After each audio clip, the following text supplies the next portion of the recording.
Hola a todos, yo soy el doctor Marcelo Burstin. En el día de hoy vamos a hablar sobre lo que es la patología de necrosis retinal aguda. Los objetivos de la presentación son que al finalizar la misma ustedes puedan describir los hallazgos clínicos en la necrosis retinal aguda, reconocer los principales elementos diagnósticos, enumerar los estudios complementarios útiles y mencionar los tratamientos indicados en cada situación. Vamos a arrancar con un caso clínico. Se trata de una mujer de 58 años de edad que consulta por visión borrosa en el ojo derecho de 10 días de evolución, sin ningún antecedente oftalmológico a destacar. Como componente sistémico, la paciente era hipertensa, medicada con enalapril y niega cualquier tipo de alergia. En la biomicroscopía y en el examen oftalmológico encontramos una franca disminución de la agudeza visual del ojo derecho, con la presencia de una reacción de una a dos cruces en cámara anterior, con un leve flare y precipitados queráticos inferiores.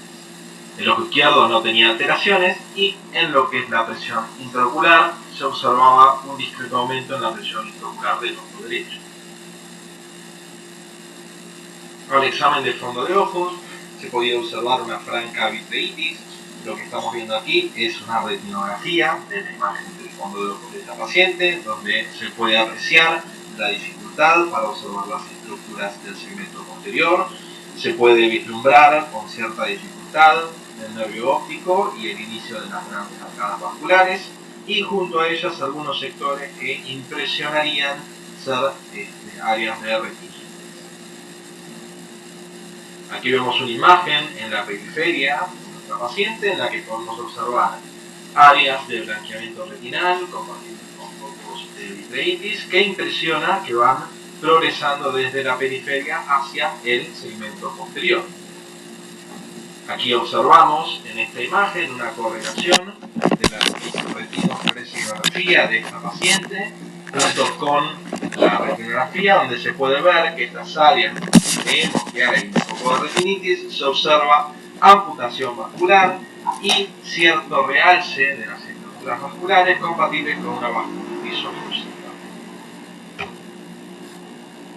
Aquí observamos la correlación en los círculos rojos entre estas áreas de cierre capilar y los sectores que mencionábamos anteriormente. Aquí vemos otra imagen, esta vez del sector inferior de la retina de nuestra paciente, donde los hallazgos son bastante similares. Podemos ver en el sector inferior una imagen rojiza que podría corresponderse con la estructura vascular y algunos sectores blanquecinos que podrían corresponderse con áreas de retinitis.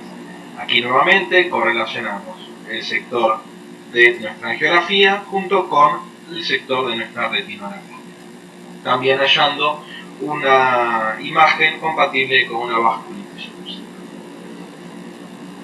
Aquí podemos apreciar un corte de un OCT de nuestra paciente, en la cual se puede observar en lo que es el área correspondiente a la cavidad vítrea imágenes puntiformes hiperreflectivas compatibles con vitreitis, así como también un área hiporreflectiva por debajo del neuroepitelio compatible con un desprendimiento exudativo del neuroepitelio de esta paciente.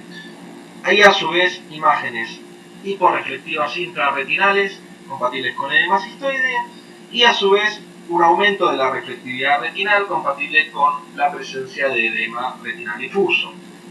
En esta paciente realizamos una punción diagnóstica de cámara anterior, obteniendo un resultado positivo para el virus de la varicela zoster, llegando así entonces al diagnóstico de certeza de una necrosis retinal aguda producida por un herpes virus. A fin de hacer un poco de historia, esta patología, la necrosis retinal aguda, fue descrita en Japón en 1972 por Uyama y colaboradores, y no fue sino hasta 1982, es decir, 10 años después, que Culbertson y colaboradores establecen la correlación junto con su agente etiológico, es decir, los herpes virus. Hasta ese momento no se sabía que la necrosis retinal aguda era producida por los virus de herpes, y Culbertson y colaboradores definen esta entidad. En 1986, Blumenkrantz presenta su trabajo en el cual establece la regresión de las lesiones con la implementación de aciclovir endovenoso, Y en 1991, hace no tanto tiempo, Palay y colaboradores mencionan la disminución de la afección del ojo contralateral con la administración de aciclovir-endógenos. Esta entidad presenta una prevalencia de un caso por cada 1,5 millones de habitantes, con picos de incidencia en la cuarta y sexta década de vida, siendo unilateral hasta en el 85% de los casos, y el ojo congénere, y esto es interesante, puede afectarse hasta décadas después. Los antivirales, como mencionan Blumenkranz y Palay, disminuyeron la tasa de afección al ojo contralateral a 35% a los 2 años y al 13% a los 4 años. Esto fue descrito por Kim y colaboradores. Si hablamos de los herpesvirus, vamos a hablar entonces de virus doble cadena ADN sin intermediarios de ARN compuestos por una membrana y por una cápsula. Estos virus presentan la característica de realizar una infección anterógrada, estableciéndose a nivel de las neuronas ganglionares, donde pueden hacer latencia, con posterior reactivación de forma retrógrada. Bien, esta es una característica común a todos los virus de la familia de los herpes. Entonces, bien, como mencionábamos, se trata de un cuadro de retinitis infecciosa causada por herpesvirus. Dentro de los estudios realizados por función con posterior PCR, a la cabeza tenemos como agente etiológico el virus de la varicela zoster, seguido posteriormente por el herpes simplex y, en último lugar, la retinitis porcina. Dentro de los picos de incidencia, vemos que hay dos picos, a los 20 y a los 50 años de edad. En el caso de pacientes más jóvenes, es más frecuente observar afección por virus de los herpes simplex, en tanto en pacientes más adultos es más frecuente observar afección retinal producto del virus de la varicela zoster. Es importante que entendamos entonces cómo se produce la afección del ojo inicial y cuál es el modelo que explica o intenta explicar un poco la afección del ojo contralateral. En el ojo afectado se produce activación viral con afección de la capa ganglionar. Al afectarse la capa ganglionar, luego con la progresión del proceso inflamatorio también, se produce la franca necrosis retinal y a través de allí se produce una migración del agente patológico al sistema nervioso central por las fibras parasimpáticas a través del nervio oculomotor. Allí la replicación viral tiene lugar principalmente a nivel de los núcleos visuales y el área supraquiasmática del hipotálamo y migran a la retina del ojo contralateral a través de la vía visoendócrina. Y este modelo es el que explica entonces la afección del ojo congénere. Por supuesto, en el proceso que tiene lugar por la reactivación viral, la respuesta inmune potencia la respuesta inflamatoria, donde ahí es donde se produce la verdadera vasoclusión y donde se produce realmente el fenómeno de necrosis retinal. Por supuesto, la ruptura de la barrera hematoocular, producto de toda esta cascada inflamatoria activada por la replicación viral, termina produciendo efecto quimiotáctico y proliferativo a nivel del epitelio pigmentario. Esto lleva a la migración y a la proliferación fibroblásticas y a la aparición de la vitreoretinopatía proliferativa que, en conjunto con la aparición de todos los agujeros retinales característicos de la necrosis retinal y la retinitis y la retracción del vitro, terminaría llevando a el estadio final de nuestros pacientes, que es la necrosis retinal aguda con un desprendimiento de retina. Dentro de lo que es el curso clínico de esta enfermedad, podemos reconocer o podemos describir ciertas etapas. A nivel inicial, el paciente se va a presentar con discretas alteraciones en la agudeza visual, o también con una franca disminución de la agudeza visual, la presencia de fotofobia o incluso también la presencia de dolor ocular. Inicialmente, los hallazgos pueden ser mínimos, podemos encontrarnos con una uveitis anterior e incluso el paciente puede presentar un síndrome tipo flu-like, un síndrome tipo pseudogripal. Dentro de las 2 semanas de iniciado el proceso patogénico de esta entidad, el paciente va a presentar una vasculitis oclusiva, se va a establecer el proceso de vitritis y vamos a encontrarnos con la característica retinitis multifocal, que posteriormente, con el pasar de los días, entre las 3 a 5 semanas, podemos observar la coalescencia de las lesiones, esa unificación de todos los focos múltiples de retinitis periférica que llamamos en dedo de guante, ¿no? Con la progresión periférica hacia posterior y la imagen tan característica que nosotros observábamos, en este caso clínico disparador, de la necrosis retinal franca. Dentro de los criterios diagnósticos establecidos por la Sociedad Americana de Uveitis, podemos describir la presencia de uno o más focos de necrosis retinal periférica, como observábamos en este caso, la progresión rápida en ausencia de tratamiento antiviral, la disposición circunferencial de las lesiones, la presencia de la vasculopatía oclusiva con el compromiso principalmente arteriolar y, a diferencia de otros cuadros de retinitis virales, la presencia de una vitreitis prominente con compromiso variable del segmento anterior. Fíjense, aquí podemos observar otro caso de otra paciente donde podemos describir múltiples lesiones blanquecinas, algunas confluentes de disposición periférica que donde impresionan algunas lesiones satélites con progresión hacia el polo posterior, compatibles también con lesiones de necrosis retinal aguda. Aquí vemos el segmento posterior de esta paciente. Fíjense que se observa cierto borramiento en las estructuras producto de la presencia de vitreitis. Esto es algo que tenemos que tener en cuenta. La presencia de lesiones de retinitis periférica con vitreitis nos tienen que hacer sospechar en todo paciente, sobre todo en casos de unilateralidad, pacientes sin ningún otro antecedente, la posible afectación por este cuadro de necrosis retinal aguda. Aquí lo que podemos observar, una paciente de aproximadamente 40 años de edad, joven. Este es un caso que compartimos con el doctor Couto. Esta paciente fue derivada por la presencia, como pueden observar, en el ojo derecho, disminución de la visión asociada a papilitis y una lesión única paramacular en el ojo izquierdo.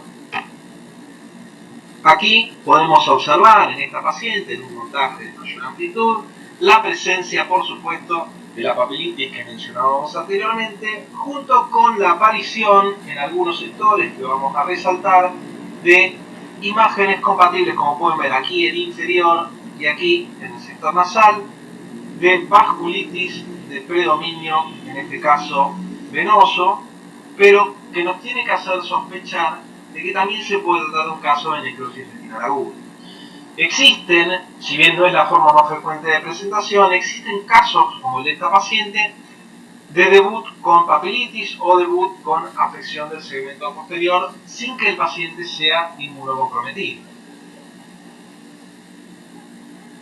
Por supuesto, como hemos hecho en los casos anteriores, se realiza una retinofluorescinografía donde podemos observar un claro aumento de filtración a nivel de la papila, compatible con la papilitis, que fue el motivo inicial de consulta, junto con la afectación en los sectores periféricos que mencionábamos en la filmina anterior, de vasculitis oclusiva con amputación vascular, con cierre capilar periférico, llegando entonces con una función diagnóstica y confirmación genómica de la presencia de herpes simplex virus al diagnóstico de necrosis retinal aguda.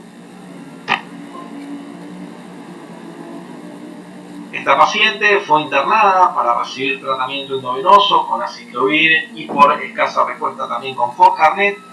Y observen entonces la progresión característica de las lesiones en el fondo de ojo, donde se puede ver las lesiones en el sector nasal, cómo progresan en ese aspecto coalescente, en típica disposición en dedo de guante, y también la lesión inferior que podríamos correlacionar con el sector de vasculitis que mencionábamos en las filminas previas.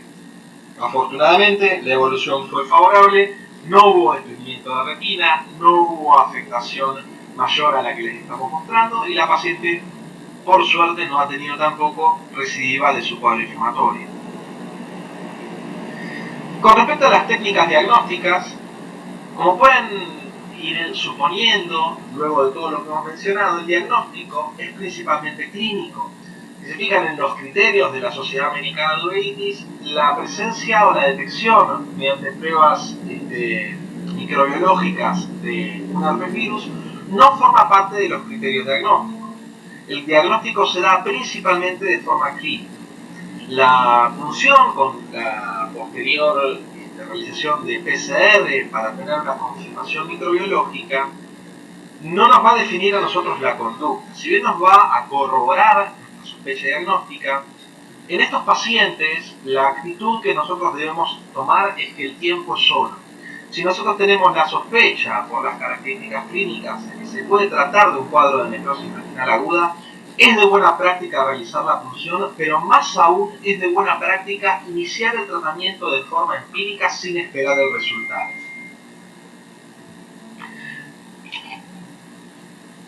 Entonces, bien, dentro del tratamiento que nosotros podemos implementar para esta patología, el tratamiento clásico o más instaurado en la bibliografía, por experiencia, por costos, por disponibilidad, siempre fue el uso de aciclovir endovenoso a dosis de 10 a 15 miligramos kilo cada 8 horas, por 10 a 15 días o incluso más si fuera necesario, hasta esperar que no aparecieran nuevas lesiones y que comience la resolución del cuadro. Otros tratamientos alternativos son la utilización del valaciclovir de 3 a 8 gramos por día durante 14 días, o utilizar valganciclovir a dosis de 900 miligramos cada 12 horas por 21 días, o también utilizar ganciclovir o foscarnet endovenoso. Dentro del tratamiento coadyuvante, en determinados casos donde necesitamos tener un aumento franco de la disponibilidad de antivirales a nivel ocular de forma precoz, podemos utilizar ganciclovir a 4 miligramos en 0,1 mililitro o foscarnet a dosis de 2,4 miligramos en 0,1 mililitros. Últimamente, sobre todo en periodo de pandemia, donde los recursos hospitalarios estaban abocados principalmente a el tratamiento de pacientes con COVID, sobre todo con COVID grave, se vio un mayor uso dentro de la comunidad oftalmológica del valaciclovir por vía oral. Esta droga demostró tener una biodisponibilidad del 54% en comparación con la aciclovir vía oral, disminuyendo por supuesto la necesidad de internación en determinado grupo de pacientes, con ciertas limitaciones, sobre todo en sociedades como la Argentina, donde el acceso a determinados tipos de tratamientos puede verse limitado por el costo de los mismos. Sin embargo, en cuanto a la toma de decisiones, si vemos que la afectación del segmento posterior o de la periferia está limitada, si vemos que es un paciente que puede dar un buen compliance al tratamiento y que cuenta con los recursos para costear, el valaciclovir a dosis de 3 gramos cada 8 horas como dosis de inducción con un seguimiento estrecho del paciente, hoy por hoy podemos considerarla como una muy buena alternativa terapéutica, y en lo personal nosotros en el hospital hemos tenido muy buena respuesta en casos seleccionados con este tipo de terapéutica. Por supuesto, el tratamiento adyuvante que mencionábamos en pacientes con compromiso extenso o lesiones que comprometan seriamente la visión, o en pacientes que no son candidatos a tratamiento antiviral sistémico, también son una herramienta muy útil a tener en cuenta. Por supuesto, y es importante remarcar que en las publicaciones no hubo diferencias significativas en la progresión al desprendimiento de retina con el tratamiento intravítrea. Pero sin embargo, la limitante de esto es la dificultad en acceder a las preparaciones y dosis adecuadas para tratar a estos pacientes. Con respecto a la utilización de corticoterapia sistémica, la indicación aún continúa siendo un poco controversial. Por un lado, los corticoides suprimen la respuesta inflamatoria. Sabemos que gran parte, como mencionabas anteriormente, la respuesta inflamatoria es responsable o forma parte del círculo que lleva a la promoción de la vitreoretinopatía proliferativa, a las fracciones vitrorretinales y al desprendimiento de retina. Bien, nos ayuda entonces a resolver en parte esta infiltración y también la opacidad vítrea, pero Por otro lado, como es de conocimiento en toda la comunidad oftalmológica, en toda la comunidad médica, los corticoides pueden promover la replicación viral, por lo tanto no los utilizamos en tanto no tengamos al paciente ya impregnado por lo menos 24 a 48 horas post inicio de la terapia antiviral. Bien, es decir que nosotros los corticoides los usamos de forma concurrente con la terapia antimicrobiana y habitualmente la indicación son las lesiones que comprometen la visión, el desprendimiento seroso retinal y la vitreitis severa. Una vez que hemos logrado establecer el diagnóstico, iniciar la terapéutica y vemos que el tratamiento de inducción ha sido exitoso, nuestros pacientes deben mantenerse con tratamiento de mantenimiento por un periodo de 6 a 14 semanas. Es decir, nuestros pacientes, una vez que hayamos logrado frenar la progresión de este cuadro, van a continuar con el tratamiento sistémico a dosis un poco menor. En el caso del valaciclovir utilizamos 1 gramo cada 8 horas. El aciclovir por vía oral lo damos a dosis de tratamiento, es decir, 800 miligramos 5 veces al día. El valganciclovir a dosis de mantenimiento son un comprimido de 450 miligramos cada 12 horas, o el ganciclovir, si fuese el caso, a dosis de 5 miligramos kilo día, con la limitante de que el paciente debe tener una vía permeable para recibir esta medicación. Por lo general, hoy por hoy, lo que se está utilizando con mayor frecuencia es el mantenimiento con valaciclovir 1 gramo cada 8 horas o con aciclovir 800 miligramos 5 veces al día. El valganciclovir tiene principalmente indicación en los cuadros de retinitis por CMV y, por supuesto, la limitante fundamental en esta droga, que es el costo que limita de forma prominente el acceso de los pacientes a esta terapia. Por supuesto, es importante mencionar que existen y que siguen en discusión todavía ciertas terapias o tratamientos complementarios para disminuir las complicaciones de enfermedad. Por ejemplo, hablar de la utilización del láser argón, es decir, se ha planteado la utilización de la fotocoagulación retinal para disminuir el riesgo de la progresión al desprendimiento de retina. Lo cierto es que la indicación está discutida.